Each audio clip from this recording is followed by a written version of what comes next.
Hello and welcome to Fintech Impact. I'm your host, Jason Pereira. Today on the show, I have Doug Fritz, CEO and founder of F2 Strategy. F2 Strategy is an implementation and consulting company that basically comes in and helps RIAs and broker-dealers basically make heads or tails of technology and figure out how to best implement to service the markets they're trying to service. And with that, Doug, thanks for taking the time today. Well, thanks, Jason. Thanks for having me.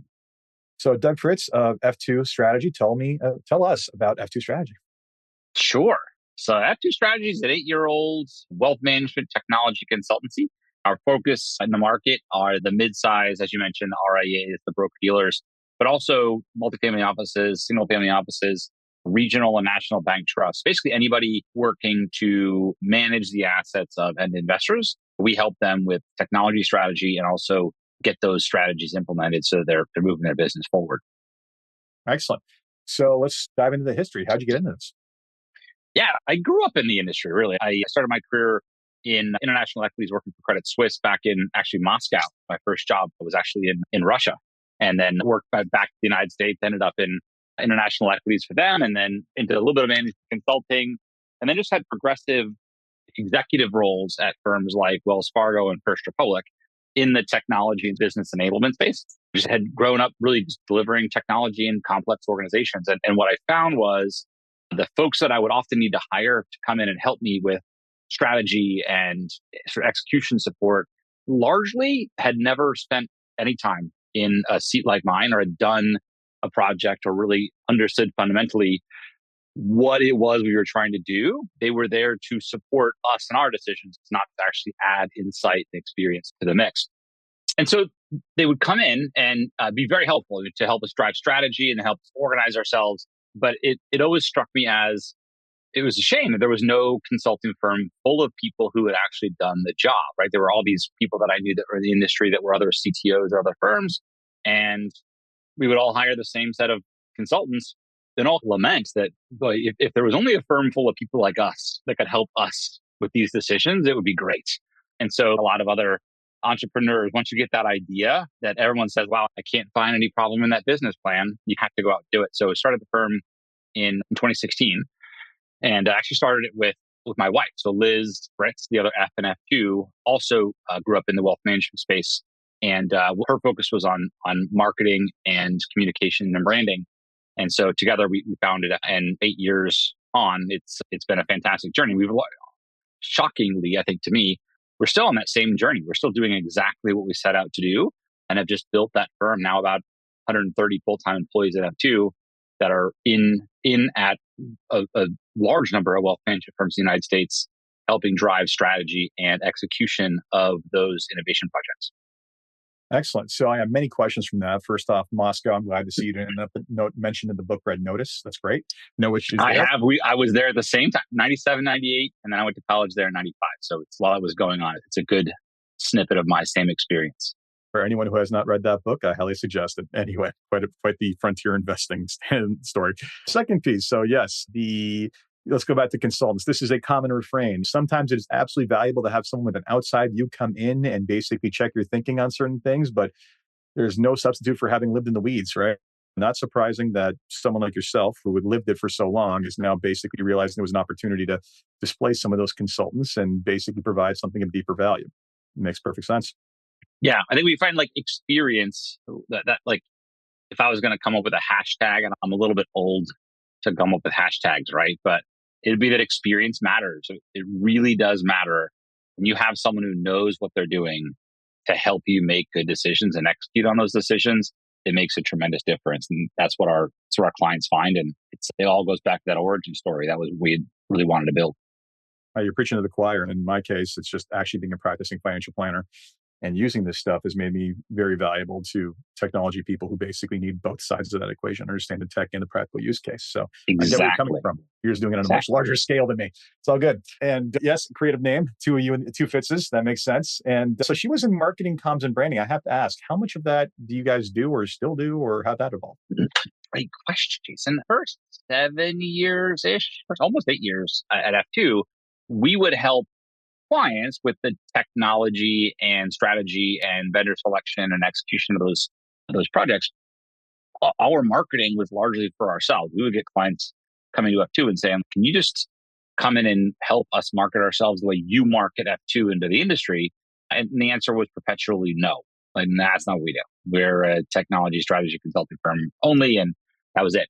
But in February, with the help of our capital partner, Renovis Capital, we brought in a firm called Sky Marketing into the F2 fold, who is one of the leading wealth management advisory, marketing strategy, and content marketing, organic lead gen, organic growth firms in the industry. So that's been fantastic. So we've had them on board together since February, and now we are doing that for our clients. It's been awesome to be able to finally say, when we said no, now we get to say, yes, we do.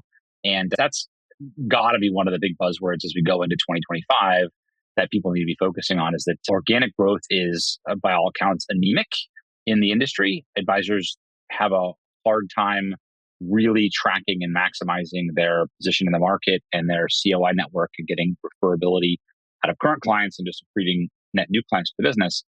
There are mechanisms, warm mechanisms and strategies to deploy.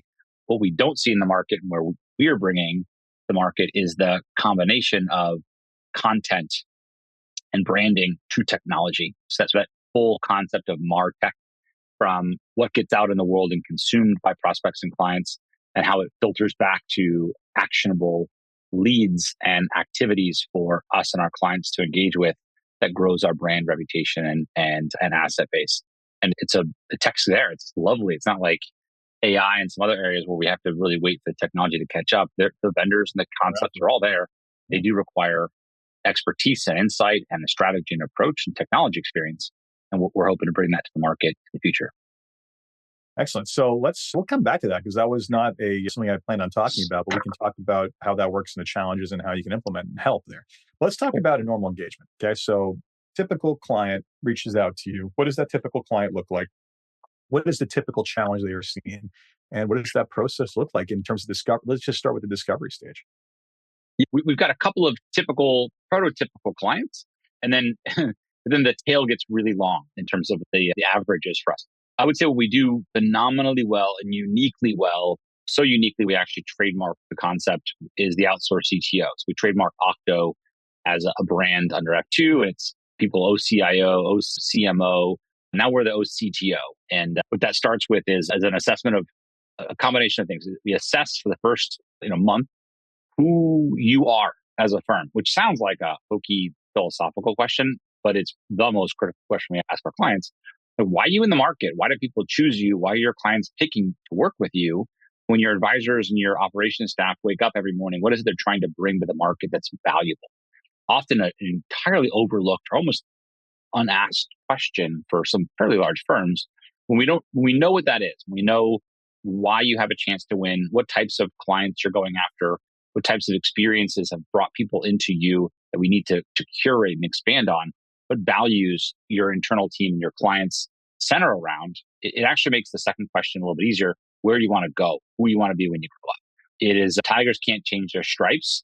It's effectively the same for wealth management organizations. You can't wake up one day and say, we've been stock and bond, US large cap picking firm. We want to be financial planners. That's what we want to be. Like everyone in your firm that currently works there spent the last 20, 30 years of their life chasing equity and fixed income returns. It's very hard to change the culture of your firm overnight. Or at all, for that matter. Yeah. Oftentimes they'll say that, but then they won't incentivize the proper actions. And you described I'm not going to get into naming names, especially in this country, but it's pretty obvious. No, it's not going to change. Right. It makes it, you say that out loud, like people can't wake up and change their value proposition with their clients. And so much of what advisors do and why they even got into this business at all was to express a value that they believed in and their clients believed in. You can't change that. It doesn't, it's a religious level complexity that is hard to change. Now, if you can augment it, you can support it, you can find somebody else to do those functions, it's all great. Those are all possible. A lot of times people look at technology and say, I have a cultural problem. I need to solve it with a technology solution. I'm not growing. I need a CRM. My clients aren't as sticky. I need to deepen estate planning with them. I've got our clients are topping out at 5 million in liquid assets. I need to add an alts platform to chase more ultra net worth clients, right? The technology doesn't drive the business and cultural change. But what technology can do is it can make you a heck of a lot better version of yourself, more marketable, more scalable, more efficient. And you can plug into other services that other firms or other technologies can do to support you when you need to. But it's that lens upon yourself. That description. You're basically, it's Go. funny. It's the non-looking deep at oneself is to say that my value proposition needs to evolve and change. Right? It's no. I'm going to keep on hitting this hammer the same way, every way that I always did. Maybe I just need a different hammer. Right? But the human action isn't changing. Now that can be, again, I'm not saying that it's exclusive, but sometimes you said, like, is there a deeper cultural issue? If there's a deeper cultural issue, the technology is not going to solve it. It's just going to be something that's ineffective. But if they're ready for transformational change and basically accept it, then different story, right? 100,000% yes. Yeah. And we say that, and it sounds like who wouldn't possibly know that? But to our little chuckle earlier, a lot of firms, a lot of very well-paid, consulted, massive firms have been told that you just need some technology to this project and you can become modern. You can become innovative. You can become everything. You can manage you can be the quarterback of your client's financial picture. No, you really need to have a culture of that first, and then the technology can support it. And I'm not saying you can't grow and expand culture over time. I've worked for some very large firms that intentionally over a long period of time did just that. They moved people culturally. My God, that took 7 years to move that forward. That's a partial career cycle. That's people moving out of positions they've been in for a long time. You can't do that overnight, right? Absolutely. Yeah, Yep. And as usual, the number one question, I'm going to ask a question to you later on about what's been the hardest thing about getting to where you were. And the number one answer is always the people, right? And it's really not surprising that large scale institutions have been doing something for, call it, decades, and evolving that value proposition for decades, to expect them to change, never mind pivot on a dime, but like just to change a fundamental value proposition when all the incentives, all the identities wrapped around it, all the communication and value proposition is there, and just humankind's inability to desire, or lack of desire to change because it's uncomfortable. To think that putting in a software is going to fix that problem, it is not some magical device. It's not going to change people. Yeah. And not to bring it all back to the point, but the reason why we started F2 was, as you could imagine, the number of consulting firms that would come to me and my executive team at large wealth firms and say, the next phase of wealth and to go after a different demographic, you should just be doing these things. Completely ignorant of this concept that we talked about right now, that we were not culturally positioned to be able to do that. That's part of the value we bring to our clients, is ask those questions. I'm answering your first question a really long way. No, but it's a great conversation. This is so important, right? And that's just the first 30 days, Jason. And then, but the remainder of the assessment to what I'm getting to is that we assess and then we provide roadmaps. We do a lot of roadmaps. There's like really detailed project by project, vendor by vendor, cost, what's CapEx, OpEx expense, how is this change going to impact your balance sheet? Can we accelerate client onboarding so that some of the expense of the project is actually paying for itself by increasing or accelerating fee accruals? Like all the detailed stuff about how wealth businesses are run, overlay with technology change, that becomes the roadmap. So that's like the next phase of those Octo engagements. And then like immediately after the roadmap is done, because we are both strategy experts, wealth technology strategy experts, and execution experts, we roll right into just partnering shoulder to shoulder with our clients and going to get the projects done. So we roll straight from what do we need to do? What are the vendors we want? What is the cost? Maybe we have to stand in front of the board of the Wealth Management Trust board and talk about the change. But all of our roadmap work is board ready and it's ready to be approved. It's looking at the current spend, future spend, peer group spend, all of the opportunities and risks. And we roll into execution. And that Octo engagement continues perpetually through the execution of those projects, sometimes 3 years long. And then we are your on tap CTO and deep content experts. We have CRM experts, data experts, performance reporting, accounting experts, workflow experts, digital client experience experts, marketing experts inside F2 that come in and out of our client engagements as needed. That's the typical project. The longer tail projects, Jason, are going to be, in terms of like different projects, we do it as you would imagine, right? I think we're now the largest. I think F2 is the largest pure play wealth technology consultancy in the country. Is we also now work with institutions the size of which I didn't start the company to serve, but you can imagine really want to know what the nimble RIA aggregator space is doing. And so they're looking to copy or keep up with some of the more advanced technology firms that we work with. And those are the very large firms, the 200, 300 billion plus wealth firms that really have almost a really oddly parallel but much different problem. They've been in that technology for so long. They've got 30-year-old accounting systems, really old clunky ways of dealing with things. This like bureaucracy of decision making and this Gordian knot of a problem that they can't untie and can't solve. They also really need people that came from complex wealth firms that got a lot of innovation done at those firms. And so we've been increasingly helpful to the very largest wealth firms as well.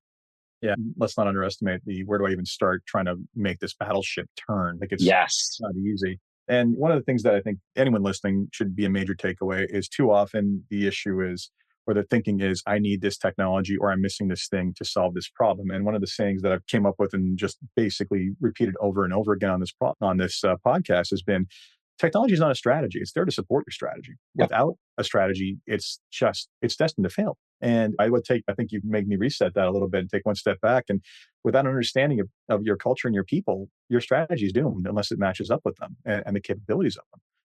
Yeah, 100%. It's anybody that tells you otherwise is selling you something. That's like the Princess Bride quote there. But yeah, anything that tells you technology can solve your problem, can create a different culture and a different outcome is clearly selling you something. Usually the software they're trying to sell you. If they're worried about the renewals, they're worried about proper implementation, which, and it's funny because I won't put this, I tweeted this out not that long ago. It was something to the effect of, it never ceases to amaze me how many companies blame their tech vendors for why no one's using their technology when meanwhile their implementation and education to follow up is non-existent. A lot of people just think, okay, great, we're going to pay for this. I'm going to give people access and ta-da! It's like, you haven't incentivized the action. You haven't made it part of the workflow. You haven't provided ongoing support for change. Yep. You haven't done any of that. Or you conducted 1 week of training sessions where people have to attend for half an hour. What did you think was going to happen? Especially on more complex stuff like financial planning stuff, where you have to get very much used to the ins and outs of it. It's silly. Yeah. Too often I find that. So actually, that's a good question for you then. Like, how much does the education and training and follow-up piece, how much of that are you like pushing or pushing them to do? And how? So it's so important, but it actually, I feel like this is it's all about culture. It's very, I should get my tie-dye shirt on, Jason. Culturally, if you've done one project as a firm in 2 years and you're relying on that one project to be the project, right? This is going to make us innovative and cool. Oh, the old magic bullet strategy? Great. Magic bullet. We're gonna spend 18 months working on it. We're gonna release it. It's gonna change our world. And I'm old enough to remember when that was how everybody did projects. That's a really crappy approach to delivering change. Culturally, your people have to get used to making changes. Like, you have to get them used to seeing the button move, entering a new screen, clicking on 2 screens in the morning instead of 1 screen, or like, you have to get them used to the process of changing. And so especially when we do these long-term Octo implementations, we have a cadence of change, usually monthly, where we're just wrapping up all small changes or early launches of tools into monthly cycles. It saves our clients money because it can coordinate training and communication and all make it efficient. But way more importantly, it's training their teams to expect and to adopt smaller changes periodically over a long period of time. So by the time you get to the end of the first year, you've had 12 different technology changes. 2 things magically happen. One, your ability to adopt bigger and bigger changes increases because you're used to being more plastic with your brain and how your day is working, which is good. So larger changes, new technology can be adopted faster, generally with more success, more usage, more good positive comments at the end of the change. But way more important, it's that the amount of frustration overall with technology drops to the floor. And then the reason that there is now a belief that if I have a problem, there's a bug, we're only 30 days away from a fix, right? I don't got to live with this thing for the next 2 years. If you're thinking about projects in every annual cycle, people get really frustrated. Oh my God, I got to spend a year with this crappy tool and its crappy current rolled out standpoint. Like, I'm gonna thrash and fight and throw my toys out of the crib because this is going to suck for a year. But if you're doing these things every month, the bug fix is only a few weeks away. Like, your anxiety goes down, and people start to trust the process. They start to trust their executive teams and trust that things are changing. It's cool to watch that happen. Like the temperature goes down dramatically in the room. Yeah, I think it's so much to be said about like knowing that you're in an environment of constant improvement, and that again, knowing it's going to basically get fixed, but also knowing that other things that basically are going to be implemented can be trusted to be implemented and then fixed if they go wrong. Yeah. And it's a real mindset change for some of these companies versus just, hey, we bought this thing 20 years ago and we're sitting on it and we still monetize. We're still finding ways to extend the life of this server or whatever else it is. And it just the let's put it this way. I think people are less likely to rely on Lindy style solutions, which are the old story of the longer it's been there, the more likely it's going to be there, and be more likely to iterate as long as those iterations are incremental, digestible, supported, and incentivized. And often simple examples when people come to me saying, oh, I want to do all these 12 technology things. And one of them will be like a CRM. No, here's what you're going to do. You're going to implement the CRM. And for the next 3 months, you're going to make sure people put notes in properly. And you're going to troubleshoot that process. And then when you're done, the next thing you're going to do is you're going to pick the second thing to do. And you're going to implement that for 3 months. And then you're going to keep on doing that. These are usually smaller teams coming to me, right? So it's like the limitation of your awareness. But end of the day, it's like this entire, I'm going to boil the ocean in one shot. Yep. You're going to fail miserably. The CRM one is one of the most common examples of project spend that has a notoriously low, we'll call it NPS, like overall satisfaction with the rollout. We have two runs, something called the What Tech Executive Forum. It's closed, invite only. It's like 130 for the top CEO and CTOs in wealth management in the country. And for 6 years, we've been generating research out of this group. And the results of the group are for the benefit of the group. And it's like a Chatham House rules, and people share and go to their peers for just to lift all boats. We've done 2 CRM effectiveness studies in the last 5 years. We're getting ready to launch. We're getting ready to analyze it's actually underway right now. Our 3rd CRM effectiveness study. We ask the same set of questions for every other year. So every 2 years, we ask the same set of questions. And the NPS in 2021 of CRM as a concept was negative 47. The amount of frustration with CRM spend was brutal. But we looked at the correlated facts for those that were actually promoters of their CRM experience. We found something interesting, which was that the amount of energy and maturity people had put into the maturity of their workflows, like they knew what those experiences should be. Their CRM satisfaction was great. The majority of CRM users believe you're going to get workflow maturity when you get the tool. I'm not saying that it is or isn't sold that way. I'm just saying that's the thing. And are super disappointed because no one's using it and there's no process. It's just a bucket of switches and knobs that doesn't have anything like really resonating with them, and adoption goes down. It's just no surprise. They're looking for, again, forget Magic Bullet. They're looking for the Superman solution, someone who swoops in and solves all their problems for them without thought. And it's no, your business is a living, breathing thing that has its own processes and whatnot. And if you don't have, and this is again another saying on here, you can't automate a process that doesn't exist. There is no tool that's going to fix your workflow if you basically don't have the workflow in the first place. So you said negative 47. What happens if those firms that actually did have those workflows and everything else mapped out and that kind of maturity that could then be digitized? What were their NPS scores looking? It was like 8, 9, 10. If I count, 8 is technically not a promoter out of a 10 score, but like the 9s and the 10s all had gone through workflow maturity, had mapped out what they wanted the journeys to be, and then had designed their CRM to deliver and automate those experiences. They weren't just taking the tool off the shelf and deploying it in their workforce. So there it is. It was basically like, we are using a tool so the technology is supporting our strategy, and this technology implementation works. So therefore, boom, we're super happy. 9s and 10s and 8s. I guess 8 is not a promoter score, but it's also neutral and it's pretty damn close to promoter. But like, again, it's the realistic nature of this is not a magic bullet. And so often, again, back to what I said earlier about tech companies taking the blame. Maybe it is missold, maybe it's not. But the reality, tech companies taking the blame for poor implementation. And part of that is in CRMs, it's very transparent that it's typically around the fact that it's an empty shell. You need to fill the shell. And if you want to support your workflows, you need to have workflows. You don't, it doesn't come with those workflows, or the default ones that some of these don't match your business at all. So exactly. It is what it is. So so it's realistic expectations, as I'm sure you help set. All right, let's talk about what are the bigger trends or bigger areas people coming to you for these days? We love this trend, which is that we need help with our data, right?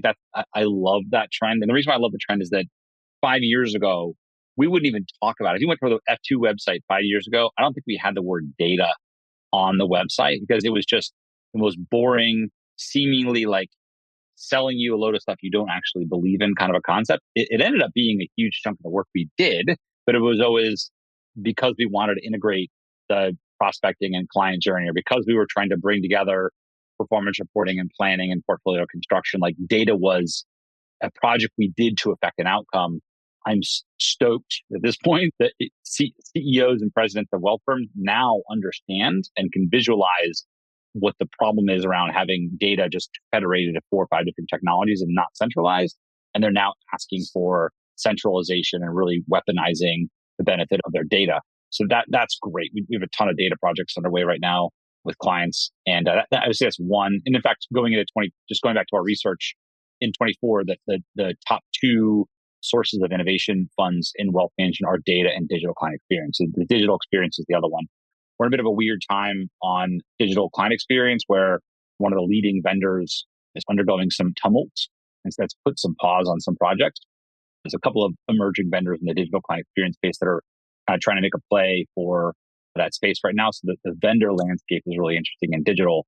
But even without the digital authenticated client portal, there are still digital prospecting, marketing, the public website kind of stuff that people are going after. So those are maybe the 2 big ones. We're always busy with CRM effectiveness, workflow journey, and automation work. It's perpetual. So we do a lot of work on there. And then we are seeing some interesting conversions to modern reporting tools. So we're seeing a lot of folks that are going from maybe the accounting firm they used when they were a small firm, and now they've acquired a few other firms that do have material positions, and they're going after Black Diamond or Add a Par, or they're trying out Digit as the performance reporting solutions. We're seeing quite a bit of that as well. Excellent. No surprise, data. Also talking about the biggest challenge that there is and making sure that everything we're going to do is based off the data and the underlying foundations of that. And it's no surprise that's a major priority, but man, there is no universal fix there, is there? There isn't. What there is, and again, I couldn't be happier with where we are as an industry in terms of maturity level on data, is that we have options now. 5 years ago, it was, okay, we got to build data architecture. We're going to have to find a team that will actually help us to do it onshore or offshore to build out that architecture. We actually have a number of vendors in the marketplace today for smaller wealth firms that can plug in, right? It's got Mile Marker and Intentionally and like Bridge FT marketing wealth management data architectures for firms. I haven't been in clients that have really deployed them yet, but we have clients that are actively in the process of deploying them. It's just exciting to see some vendors coming that make that a little bit easier for smaller firms to take advantage of it. Excellent. So you alluded to basically now getting more into marketing tech. Talk to me about, just because I wasn't planning on going this way, but since you brought it up, let's do it. Talk to me about what wasn't being done before and where people were falling down on managing their pipeline, and basically how this solves for it. Yeah, I feel like I'm becoming like Cerulli or something like really cool, but we're not that cool. The research we've done on organic growth, there's a couple of kind of critical things are not being done. The traditional ways of COI prospect development is still the predominant way advisory firms say we're going to grow organically through building out our network. Those are notoriously poor performers, right? The easy one, we're going to talk to all the law firms and all of the trust and estate planners in our area. Then we're going to cultivate those relationships and hand them off.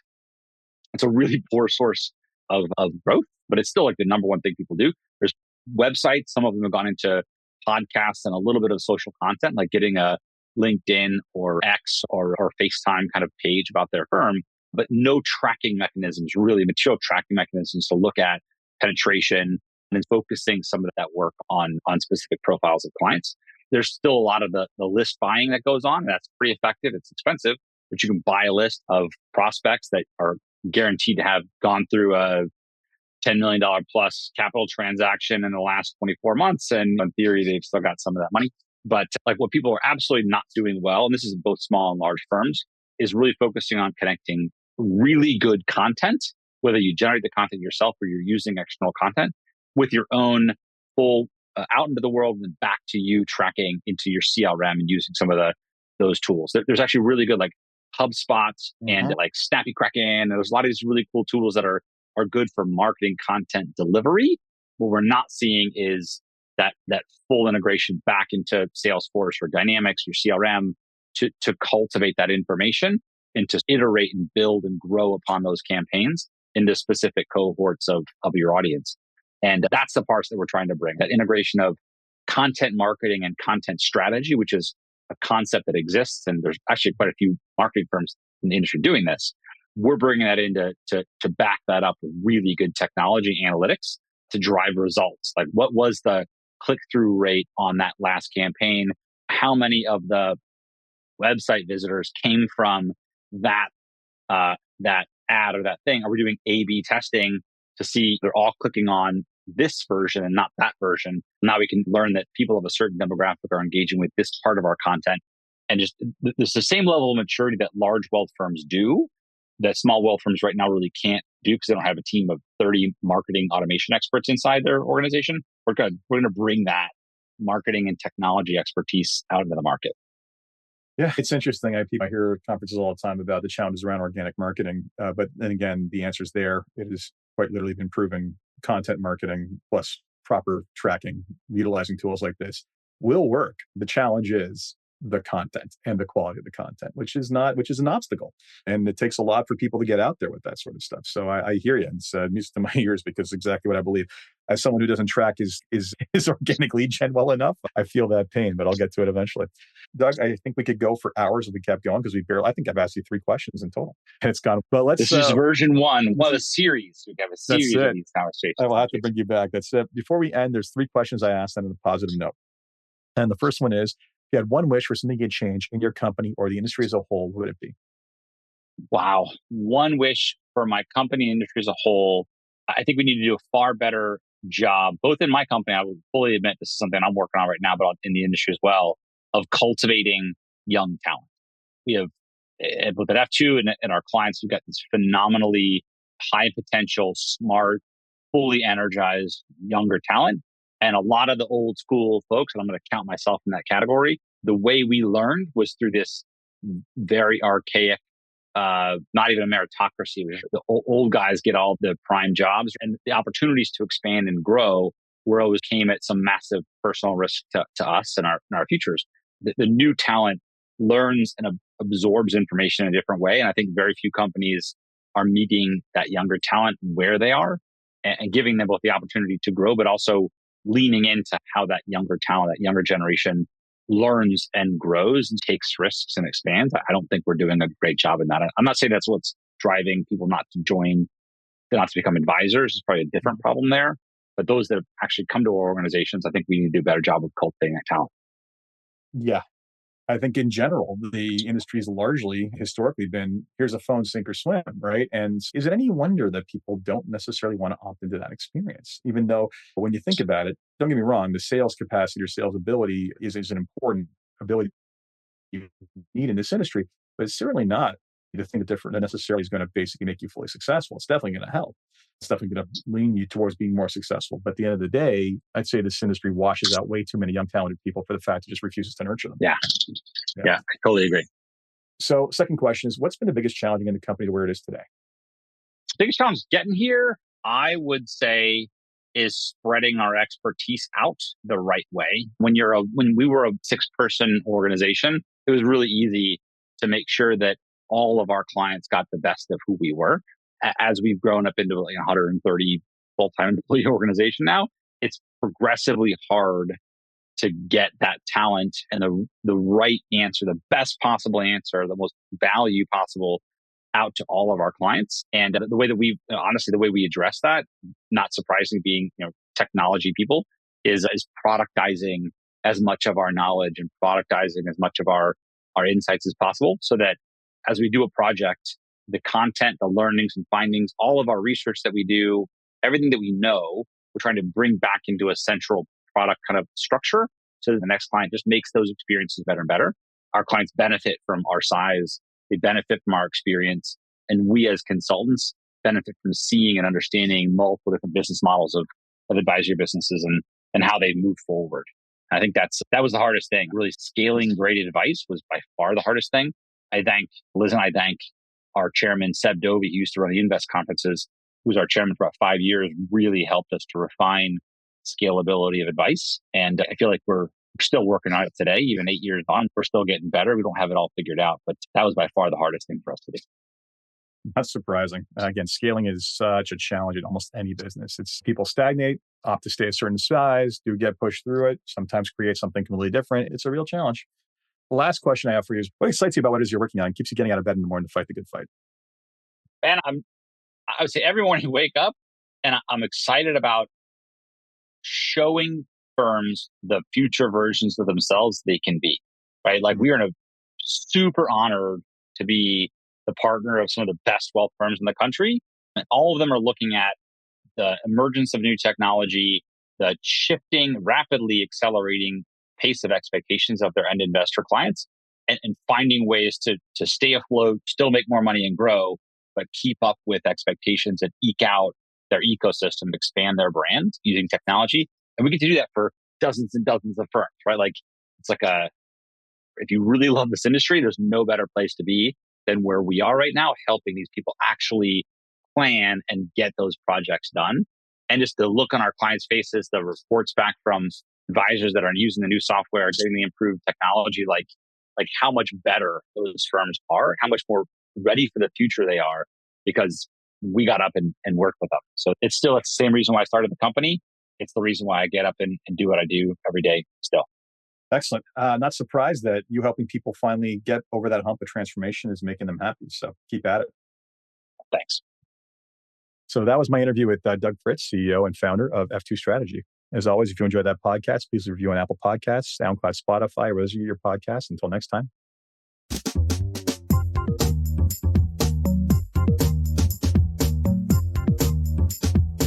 This podcast was brought to you by Woodgate Financial, an award-winning financial planning firm catering to high net worth individuals and their families.